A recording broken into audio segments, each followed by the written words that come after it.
સંસારમાં અમુક સંબંધો બટકણા, સાસુ અને વહુ, સસરો અને જમાઈ.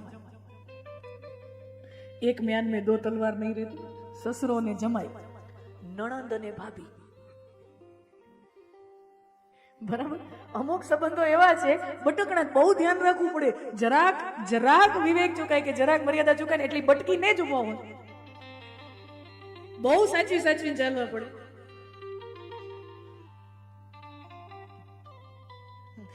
પેલા દીકરીને એક ગામથી બીજે ગામ સાસરે જાય, હવે તો ગામમાં પિયર્યું, ગામમાં સાસર્યું, અને એમાં આ શહેરોમાં તો શેરીમાં પિયર્યું, શેરીમાં સાસર્યું.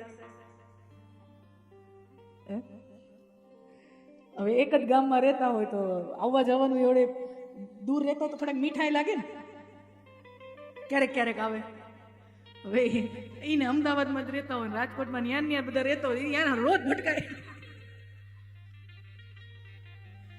નાના વસ્તુમાં હાજરી આપવી પડે, આ તે હોય. એટલે પછી જે ઓલો માન મોભો હોય, બારગામથી જમાઈ આવ્યા, બારગામથી દીકરી આવે, એની જે હોય ને ગામમાં રહે તો ફરક તો પડે ને. એવા દાખલા જોયા. આ શેરીમાં એનો ફ્લેટ, દીકરીનો ફ્લેટ હોય, ઓલી શેરીમાં પિયરનો ફ્લેટ હોય, અહીંયા સાસરું હોય ને આમ એક બે જ શેરીનો ફરક હોય. અને પત્ની એમ કે ચાલો ને ઘરે આમ થોડીક કંઈક પૂજા છે, આ છે, નાનકડું કંઈક હોય, ચાલો મને મૂકી આવો. એટલે મુંડામાં બેહાડે, હા મૂકી આવી. અને પછી મૂકવા જાય તો કે તમે નહીં આવો, પણ મને અહીંયા ન ભાવે, તું જતી આય, મને અહીંયા ન ભાવે. અરે એલા, તને એના બાપાએ અંગૂઠો ધોઈને દીકરી દીધી અને તને અહીંયા ભાવે નહીં?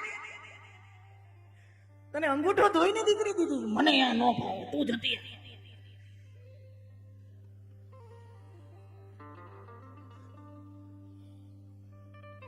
એટલે અમુક સંબંધો એવા હોય.